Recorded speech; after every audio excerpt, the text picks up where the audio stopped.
में, जो कि भारत का दूसरा सबसे बड़ा पैलेस है मैसूर पैलेस के बाद। इस पैलेस को मेवाड़ साम्राज्य के 22 राजाओं ने करीब 400 साल में बनवाकर पूरा करवाया था।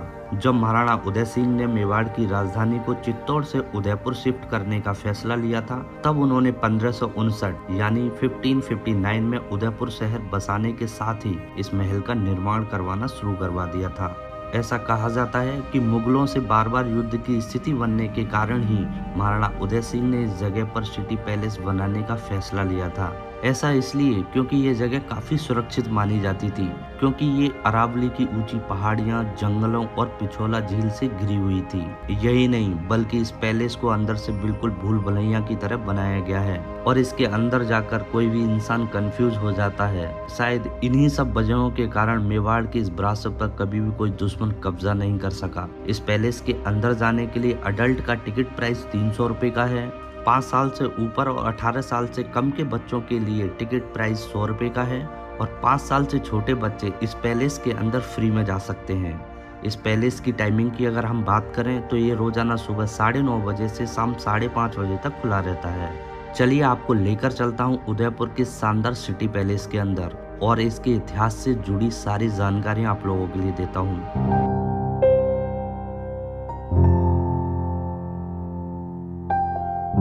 Welcome back to my YouTube channel. तो कैसे हैं आप लोग? स्वागत करता हूं आपको एक नई वीडियो में। ठीक है दोस्तों, इसके गेट से ही शुरू कर लेते हैं। ये जगह कहलाती है भैरव स्थान। 16 मार्च 1559 यानी 16 मार्च 1559 में राणा उदय सिंह के पोते अमर सिंह का जन्म हुआ था। परंपरा के अनुसार राणा अपने पोते को कुलदेव श्री एकलिंग जी से आशीर्वाद दिलवाने के लिए लेकर गए। इसी स्थान पर राणा ने एक खरगोश का शिकार किया और इसको शुभ स्थान मानकर उन्होंने यहाँ एक पत्थर गाड़ दिया था। और तभी गोस्वामी प्रेमगिरी नाम के एक महात्मा ने राणा से कहा, आप अपना महल और राजधानी इसी जगह पर बनाइए। और इसके बाद महाराणा उदय सिंह ने राय आंगन में नव चौकी महल की नींव रखवाई। तो दोस्तों आपकी जानकारी के लिए मैं बता दूं, जितने भी हिंदू राजा हुए उन्होंने शहर बनाए, उनके नाम के पीछे पुर लगा, जैसे जयपुर, जोधपुर और उदयपुर। और जिन जिन शहरों को मुस्लिम राजाओं ने बसाया उनके नाम के पीछे बाद लगा, जैसे हैदराबाद, औरंगाबाद और अहमदाबाद। यहाँ से सिटी पैलेस में कई सारे गेट्स यानी कि पॉल बने हुए हैं, जो हैं बड़ी पॉल, त्रिपोलिया पॉल, हाथी पॉल, तोरण पॉल। और अब हम जिस गेट के अंदर जा रहे हैं उसको बोला जाता है दरीखाना की पॉल। यहाँ पर अंदर घुसते ही सबसे पहले आपको गणेश जी की मूर्ति दिखाई देगी, जो कि 400 साल पुरानी है। आगे चलते ही आपको लक्ष्मी जी की मूर्ति देखने को मिलेगी, जो कि हाथी के ऊपर विराजमान है, जिसको बोला जाता है गज लक्ष्मी। यहाँ आपको श्रीनाथ जी की तस्वीर देखने को मिलेगी, जिनका स्थान नाथद्वारा में है। और साथ ही एकलिंग जी की प्रतिमा देखने को मिलेगी, जो कि मेवाड़ के आराध्य देव हैं, जो भगवान शिव का स्वरूप है। इस एरिया को राय आंगन बोलते हैं। यहाँ पहले राजाओं के राज तिलक हुआ करते थे। ये जो सामने आप देख रहे हैं ये हल्दी घाटी एरिया बोलते हैं। 18 जून 1576 में एक लड़ाई हुई थी अकबर और महाराणा प्रताप के बीच। उस युद्ध के कुछ अवशेष रखे हुए हैं, मैं आपको दिखाता हूँ। ये हल्दी घाटी की मिट्टी रखी हुई है। मैं आ गया हूँ महाराणा प्रताप कक्ष, मतलब शस्त्रागार रखे हुए महाराणा प्रताप के। आइए आपको उस कमरे में लेके चलता हूँ जहाँ महाराणा प्रताप के ओरिजिनल हथियार रखे गए हैं। अब हम महाराणा प्रताप कक्ष के अंदर आ गए हैं और ये है उनका सुरक्षा कवच। इसी सुरक्षा कवच को पहनकर महाराणा प्रताप युद्ध के लिए जाया करते थे। ये लोहे का बनाया हुआ कवच है। इसे देखकर ही आपको पता लग रहा होगा कि ये कितना मजबूत होगा। इसी के बराबर वाले खाने में महाराणा प्रताप की तलवार और ढाल रखी गई हैं और उसके आगे वाले खाने में उनकी तीर, कमान वगैरह रखे गए हैं। ऐसा बताया जाता है कि इन सब हथियारों का वजन कुल मिलाकर 35 किलो का है। आज भी यहाँ नवरात्रों में विधि विधान से पूजन होता है। जब महाराणा प्रताप युद्ध के लिए जाया करते थे तो दुश्मन के हाथियों को कंफ्यूज करने के लिए अपने घोड़े चेतक को हाथी के बच्चे जैसा दिखने वाला कवच पहना देते थे। जब दुश्मन का हाथी उसे देखता था तो उसे ये अपने बच्चे जैसा लगता था और वो इस पर अटैक नहीं करता था।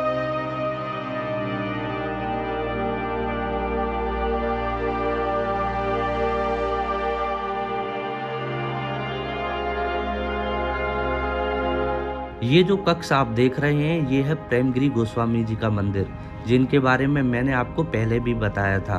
जो कि एक साधु महात्मा हुआ करते थे और ऐसा कहा जाता है कि उन्हीं के आशीर्वाद से इस महल पर कभी भी किसी तरह का कोई अटैक नहीं हुआ। दरअसल मुगल बादशाह अकबर ने अफवाह उड़ाई थी कि महाराणा प्रताप उसके सामने झुक रहे हैं और फिर बीकानेर के महाराज ने महाराणा प्रताप को पत्र लिखकर चिंता जताई थी।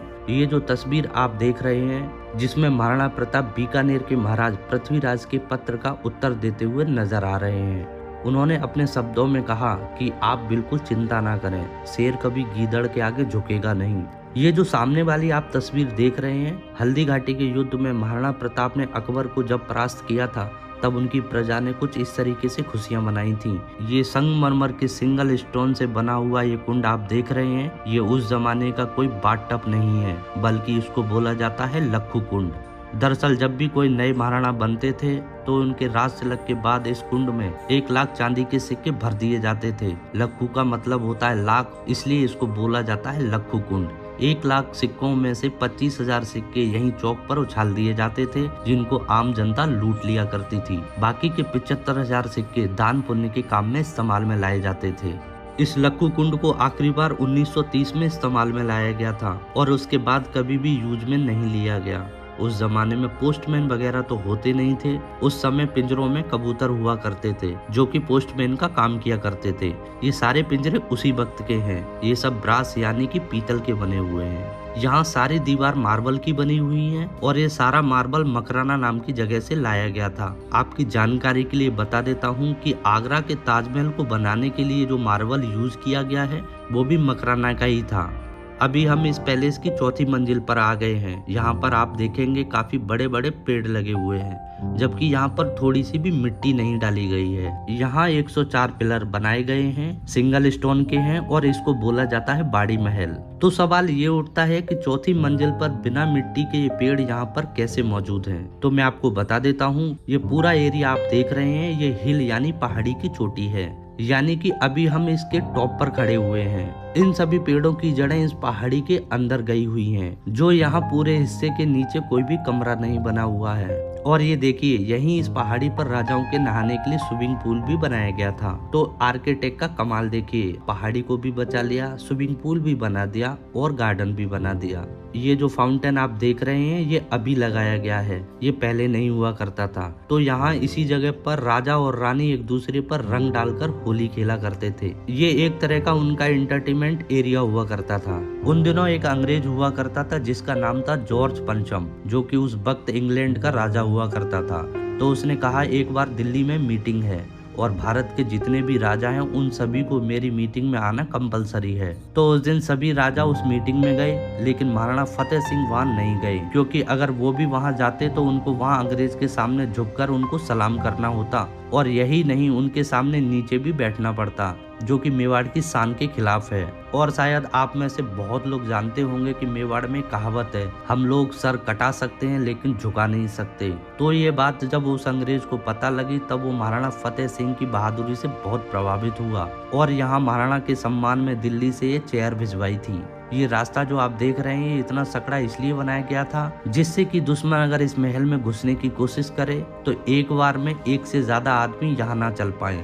ये जो सामने आप दरवाजा देख रहे हैं यहाँ एक गुप्त रास्ता हुआ करता था और यहाँ इस महल में कई सारे गुप्त रास्ते हुआ करते थे जो कि बाद में बंद करवा दिए गए। अब जो आप कमरा देखने वाले हैं इससे खूबसूरत कमरा पूरी सिटी पैलेस में कहीं नहीं है। इस कमरे का नाम है कांच की बुर्ज, इसको शीश महल भी कहा जाता है। इस कमरे का निर्माण महाराणा करण सिंह जी ने करवाया था। ये जो पूरा कमरा आप देखेंगे ये कांच का बना हुआ है, यानी कि इसकी दीवारें, इसकी छत, इसका फर्श तीनों कांच के बने हुए हैं और इसके दरवाजे आप देखेंगे ये आइवरी यानी हाथी के दांत के बने हुए हैं। तो ये कांच का कक्ष बना हुआ है, ये राजा रानी का बेडरूम हुआ करता था। यहाँ पर आपको तरह तरह की तस्वीर देखने को मिलेगी जिनमें आपको नृत्य करती हुई महिलाएं दिखाई देंगी, पाठ पूजा करते हुए, पोलो गेम खेलते हुए राजा दिखाई देंगे और यहाँ पर तरह तरह की तस्वीर आपको देखने को मिल जाएंगी।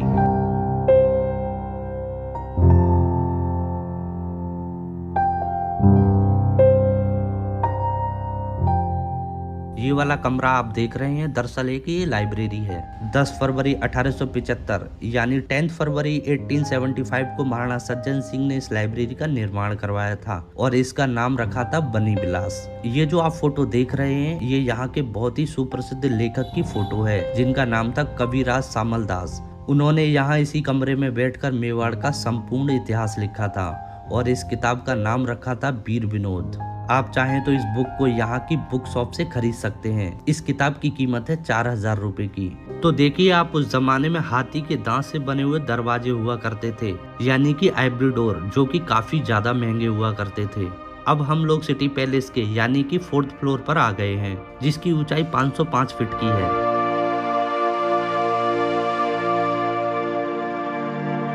और दोस्तों आपकी जानकारी के लिए बता देता हूँ, बॉलीवुड एक्ट्रेस जूही चावला जी ने अपना घूंघट यहीं उठाया था। 1993 में आई एक मूवी हम है राही प्यार के, उसका एक गाना है जो यहीं पर शूट हुआ था। उस गाने के बोल कुछ इस तरीके के हैं, घूंघट की आड़ से दिलवर खा।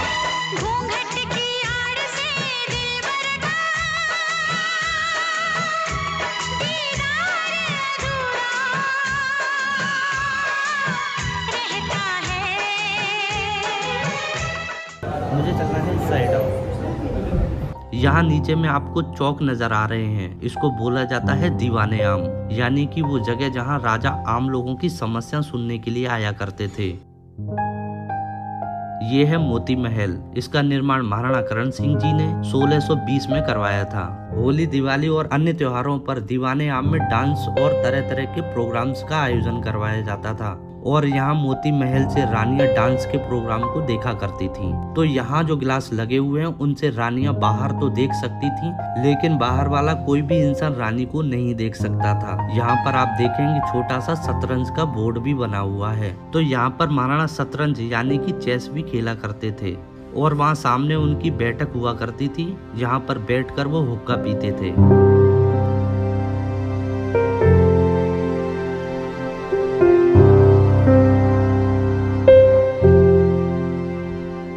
यहाँ पर लेफ्ट साइड यानी बाईं ओर देखेंगे ये है दीवाने आम, जिसके बारे में मैंने आपको पहले भी बताया था, जहाँ राजा आम लोगों की समस्या सुना करते थे और यहाँ त्योहारों पर तरह तरह के प्रोग्राम हुआ करते थे।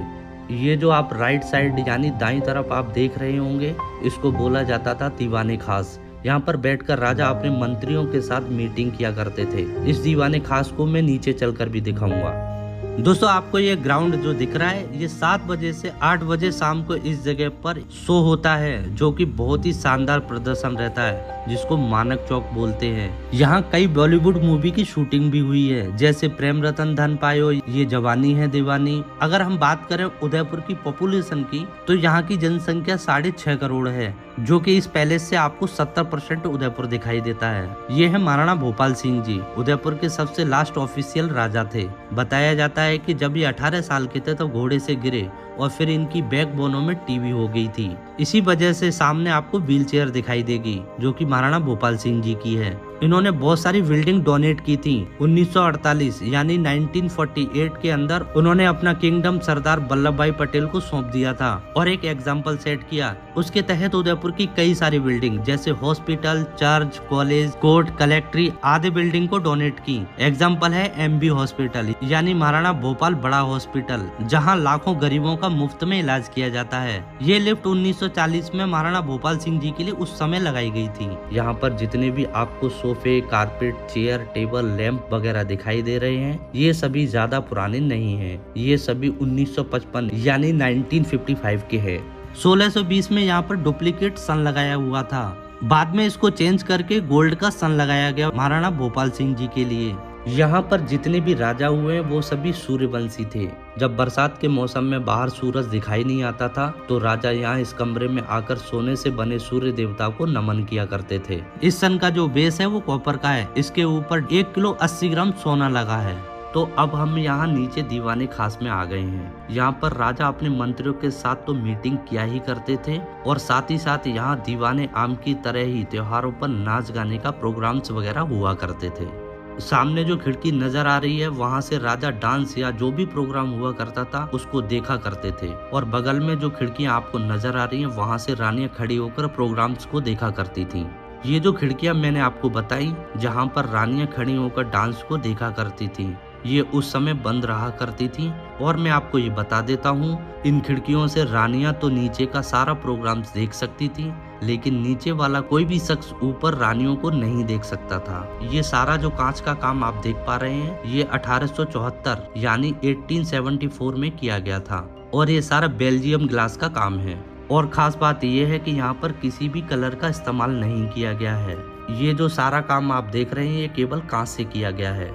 ये वाला कमरा आप देख रहे हैं, इसको बोला जाता है गीतम निवास। ये उस समय महाराणा का समर पैलेस हुआ करता था। इस कक्ष समेत महाराणा जगदीश सिंह ने 18वीं शताब्दी में जग निवास का भी निर्माण करवाया था, जो कि आज की डेट में ताज लेक पैलेस के नाम की एक आलीशान 5 स्टार प्रॉपर्टी है। अभी हम जिस जगह खड़े हैं उसको बोला जाता है मोर चौक। इस जगह का निर्माण महाराणा करण सिंह जी ने 17वीं शताब्दी में करवाया था। यहाँ पर जितना भी कांच का काम है, यानी कि जितनी भी पच्चीकारी की गई है, इसको महाराणा सज्जन सिंह ने 19वीं शताब्दी में करवाया था। यहाँ पर जितने भी महल और मंदिरों के ऊपर स्वर्ण कलश देखेंगे, वो सारे स्वतंत्र राज्य के चिन्ह हैं, यानी कि इंडिपेंडेंस की निशानी है। ये वाला कमरा आप देख रहे हैं, इसको बोला जाता है मानक महल। उस समय खाने पीने का कमरा हुआ करता था, यानी कि डाइनिंग हॉल। जैसा कि आपने दीवाने खास में देखा, ये भी उसी तरह से बेल्जियम ग्लास का बना हुआ है।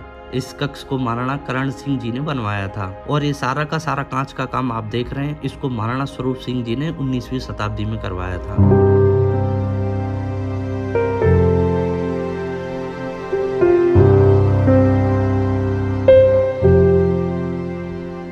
अब दोस्तों आप लोगों के लिए जनाना महल लेके चलता हूँ। इधर प्रवेश वर्जित है, मुझे इधर लेके चलना है आप लोगों को।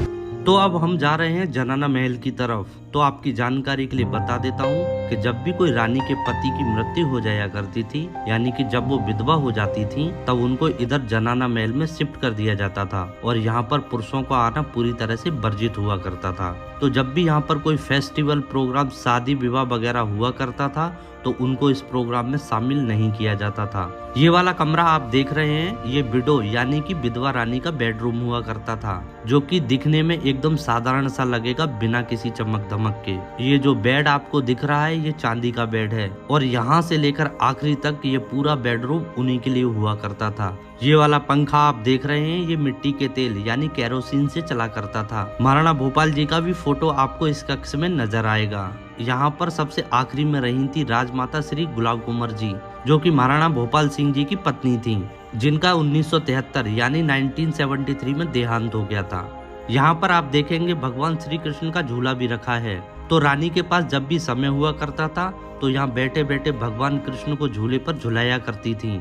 यहाँ आप देखेंगे तांबे के बर्तन भी रखे हुए हैं। बताया जाता है महाराणा भोपाल सिंह जी की पत्नी गुलाब कुंवर जी के बच्चा नहीं था, तो यहाँ श्रीनाथ जी भगवान के लिए प्रसाद बनाने के लिए आया करते थे। ये सिर्फ भगवान के लिए प्रसाद बनाने के लिए बर्तन रखे हुए हैं। ये बर्तन उसी समय के हैं। अब मैं आप लोगों को दिखाने वाला हूँ भोपाल निवास। ये कमरा जो आप देख रहे हैं, ये भोपाल निवास है। यहाँ पर जो झूमर आप देख रहे हैं, ये बेल्जियम इंग्लैंड का है।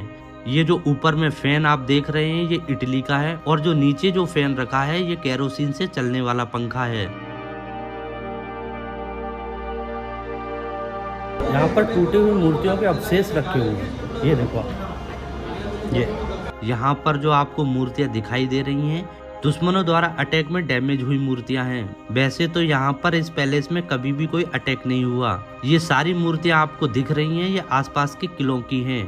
तो इन मूर्तियों में आपको अलग अलग किलों की क्षतिग्रस्त मूर्तियां आपको नजर आएंगी, जैसे चित्तौड़गढ़, कुंभलगढ़ और आसपास के किलों की मंदिरों की डैमेज मूर्तियां भी यहाँ पर रखी हुई हैं। संगीत के जितने भी इंस्ट्रूमेंट रखे हुए हैं उस कक्ष में लेकर चलता हूँ आप लोगों के लिए। राजघराने में संगीत का शौक शुरू से ही रहा है, तो यहाँ पर आप देखेंगे उस समय के तरह तरह के यहाँ पर म्यूजिकल इंस्ट्रूमेंट रखे हुए हैं और इन सभी इंस्ट्रूमेंट पर आपको नाम भी लिखा दिख जाएगा।